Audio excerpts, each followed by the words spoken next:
this movie came out, and it's Sunday. You know what that means? We gotta talk about the box office. Now, I haven't done a box office video in a little while, not gonna lie. Just haven't felt like really doing them. But this weekend, I had to, because this is a moment in history that will most likely never happen again. And I'm talking about in the box office history, not just, people aren't going to write this in history books. But this is something that will be remembered as one of the craziest opening weekends ever in the history of box office records. Ever of all time. And I don't think it will ever be topped. Unless they make, like, I don't know, Star Wars versus Marvel versus DC. Even that, I don't even know. But this movie, holy shit. This movie made a lot of money. Alright, so estimates for this movie for the weekend were around 280 to 300 million, which is insane. That would easily be number one highest grossing opening weekend ever in America. Now, when it comes to the global box office, people were predicting around 800 to a billion.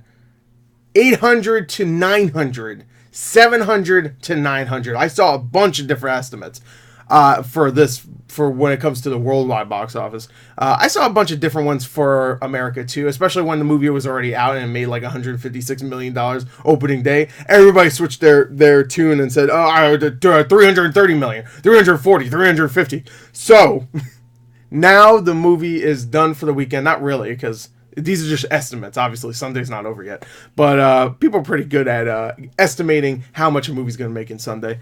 And just by looking at Friday and Saturday, and also seeing how Sundays usually work out for movies. Because usually Sundays are, when it comes to all 3 days, usually, this is not always the case, but Sunday is the day where a lot of movies dip around a little bit less than Friday, like a little below Friday. Now, obviously, it's not going to be the case now because Friday also takes into account the Thursdays, the Thursday like 6 and 7 p.m. showings, so that's definitely not going to be the case. But Sunday is definitely going to still be huge for Endgame, so it might even be higher than how much it's saying it made this weekend.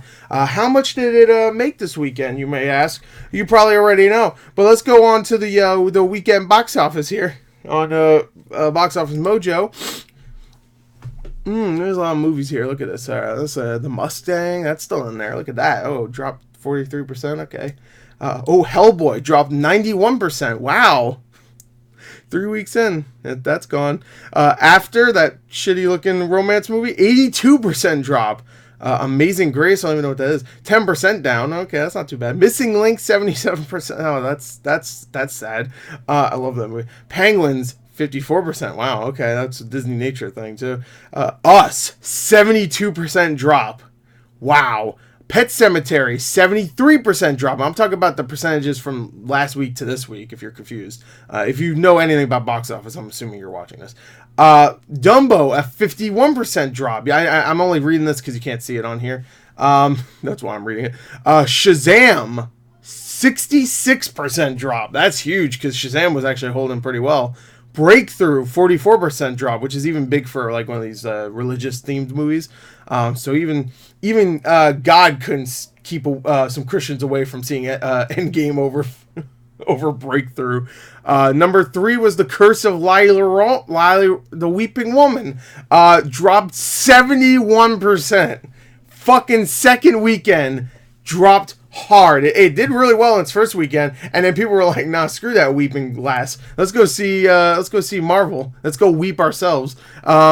Number 2. This is like the success story of holdovers, I guess you could say. Number 2 is Captain Marvel. Went from number 4 last weekend to number 2 this weekend and only dropped 11%, which makes sense. People probably wanted to do like a double feature. So there's probably a lot of people that were like, you know what, let's watch Captain Marvel right before Endgame. Even though, really, to be honest, you don't really need to see Captain Marvel at all to see Endgame. Not that I think Captain Marvel's a bad movie. I just think you don't really need to see it to understand what the hell's going on in Endgame, that's for sure.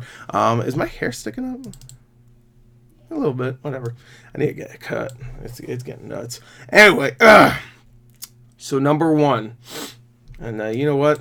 Let's do something here, because I don't even really want to look at any of these other movies.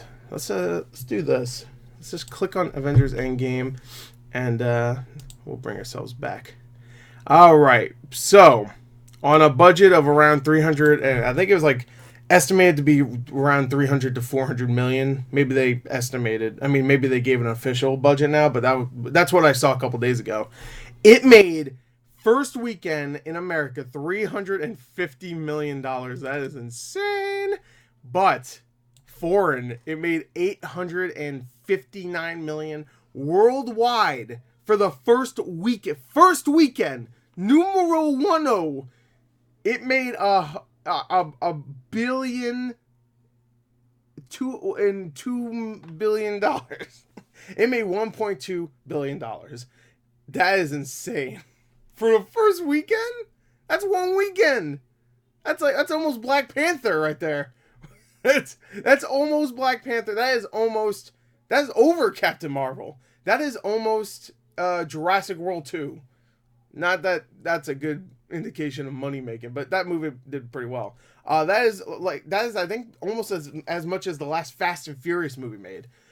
That's a lot of money. That's a lot. Now, I also have another thing here that I want to talk about. I want to show off. So let's hold on. Let me switch it over to this now. And let me bring it up. All right. So what I have here is biggest worldwide openings on record. Because I want to talk about, and this is Wikipedia, of course, but this is pretty accurate for the most part. All right. So this fucking movie. Look at this big ass Joe. Anyway, I wanted to go down to, you know what? Let's go down to the top 20. Because that might be funny. It might be funny. Let's do the top 20. Top 20 biggest worldwide opening weekends. That includes domestic, America and Canada, and of course worldwide, which is everywhere. So weekend one, and I think they count weekend one as whenever the U.S. opens. So if a movie came out earlier, like say, I don't know, I think Fast and Furious comes out like a week before America, I don't think they count that. So, which I don't think that's true, but I'm just using that as an example. So anyway, number 20 is Pirates of the Caribbean on Stranger Tides, $350 million. That's how much America. That's how much America did. That's how much Avengers Endgame did just in America, by the way. And that's number 20. And that's a Pirates of the Caribbean movie, another Disney franchise, a pretty big one. Number 19, Beauty and the Beast, the 2017 one, did $357 million. Okay. Black Panther's number 18 with $371 million. Pretty good. Number 17 is Iron Man 3. You're going to see a lot of Marvel shit in here. Iron Man 3 with $372 million, just a little above Black Panther. Number 16 is Captain America Civil War. You know, pretty much an Avengers movie, if you really think about it. Spider-Man 3, the 2007 Spider-Man 3, obviously. There's no other third Spider-Man movies because Amazing Spider-Man didn't work out, did it? All right, so that made $381 million. Then you got 14, which is Transformers Dark of the Moon. That shouldn't be there. That's just like, can we redact that? Cut this out. I don't want to talk about that. Anyway, number 13, Avengers Age of Ultron, $392 million. That is the second Avengers movie. The second one, I just want to bring that up. $392 million on its opening weekend worldwide. And then the number 12 is the Avengers, which just got, look how close that is. Look at that number. Holy shit. It's not even 100,000 away from the second Avengers movie. Wow. Look at that. Holy shit. That was really close. I didn't realize I was so close. Number 11, Harry Potter and Half-Blood Prince. Okay. $394 million. Okay. Now we're getting to the top 10. Number 10 was Furious 7, of course. You know, had that Paul Walker buzz and stuff. $397 million. Pretty good. Number 9, Batman v Superman. Okay. Dawn of Justice, $422 million. Respectable. Number 8, Star Wars The Last Jedi. I'm actually surprised that's way down there. I guess it makes sense because China didn't open for shit. $450 million. Hey, that's respectable. That's pretty good, especially for like a December opening. It's pretty good in May. I mean, it's okay. It made enough money. It made enough, just enough. Number 7, Captain Marvel, 456 million. So girl power. Number 6, Harry Potter and the Deathly Hallows Part 2. Of course, that makes sense. It was the final Harry Potter movie until Fantastic Beasts fucked that up. 483 million. So cool. Number 5, Jurassic World. That was a huge one. That actually, yeah, that was the number one highest grossing weekend until a few months later with Star Wars The Force Awakens, obviously. But 524 million, that's really good too. Wow. Oh my god. There's no way anything could top that except Star Wars The Force Awakens, of course. 528 million. Remember when that was the biggest thing ever? Lines and lines and lines out of theaters, man. It was fucking nuts. It was too crazy. Next is The Fate of the Furious, which is weird that that's number 3, but I get it. It's huge in China, it's huge in Brazil, it's huge in all these other different countries. It was pretty big here. It made like $90 million in its opening weekend in America, but it made most of its money worldwide. Like it made, I think, $1 billion just in foreign box office. Now we get to number 2. Number 2, Avengers Infinity War. And I remember when this happened because this was like, whoa, it made almost 100 million more than Fate of the Furious. It's gonna be hard to top that. Are they gonna top that? I don't think they are. I mean, the next movie comes out next year. Maybe I don't know. Maybe I don't know. There might be some superhero fatigue next year. Get the fuck out of here. Infinity War made 640 million worldwide in its first opening weekend, and then Endgame came up, smacked it on its fucking face, and said, "Get out of my way, Infinity War. You suck. Get out of my way. This is the Endgame, baby. This is the big leagues, big league chew. That's that bubble gum with the shredded. He took a mouthful of that. He ate it and spit it into Infinity War's face and said, "Get out of my way, gum face, fuck." And he left. I don't know. Endgame made 1.2 billion, almost double what Infinity War did in its opening weekend, which was huge back last year. 1 year of build up, and I gotta give Disney huge credit here. They didn't show shit in those trailers. They just said, "Oh man, Endgame's here. It's coming. Whatever it takes. Whatever it takes. Whatever it takes. Whatever it takes." Them walking towards something you didn't even see with those white suits on. You had no idea what the fuck was going on in this movie, and that was like the perfect marketing because you didn't know what the hell's going on. You're like, "Oh, I don't know, how they gonna win? Are they gonna win? I don't even know. You didn't know." It was perfect.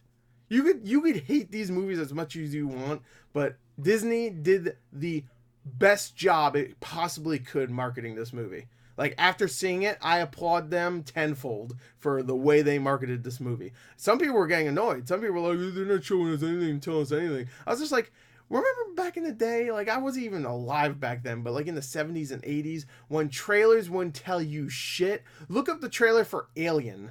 That movie didn't tell you a goddamn thing. It told you there was an alien. That's it. That was all you got. Even Star Wars didn't tell you much. It was like, it's a world of adventure or whatever that trailer. Watch some older trailers. They didn't spoil shit. And especially when they had a teaser, the teaser would literally be like, "Alien. It's coming. Watch out, Ridley Scott." Egg opening. It was like, I'm scared. I think Jurassic Park had a great one too. Wasn't it just the egg opening and it, like Dinosaur Claw came out? Perfect. It's, great marketing. Just amazing. Oh, that's good. Oh god. All right. So, I guess what I want to say here is Avengers Endgame made a lot of money, and Disney should be proud. Let's count them actually. Let's go back here just real quick. Let's see. All right, top 20.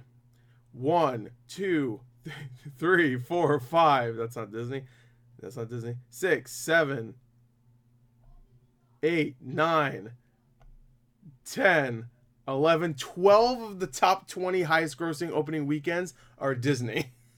That and you know what, is there any Fox movies here? Technically those weren't Disney at the time, so I'm not gonna count them, but still, like if you count the top 21, then it has 13 because Our World's End is number 21. You also have I guess Deadpool 2 is technically theirs now, but then it wasn't theirs back then. Rogue One. Wow, Rogue One. Yeah, I guess that makes sense with China. And also, I think it already opened up I could be wrong, but I think Rogue One opened up a week early. Could be wrong there. I think I am wrong, but or it didn't open up in every country until later on. I think that was the case. Deadpool, there's Deadpool again. Spider-Man: Homecoming. Wow, it only did 256 million its opening weekend. Wow, that actually surprised me. All right, so there you go. That is Avengers Endgame. I just wanted to go down a trip down memory lane to look at all these other movies that did well and tell them to go fuck themselves because Endgame did better. So Endgame is a huge triumph when it comes to these type of movies. These come together movies, I guess. A team coming together to stop an evil threat. This one was masterfully done, and I thought it was amazing. It was a dream come true, and yeah, it was perfect. I loved it. So I hope you enjoyed the video. I just wanted to take a look at the box office real quick and talk about Endgame. So there you go. Thank you, and until next time, goodbye. I should check my wallet. I might not have any money left. I think it might have taken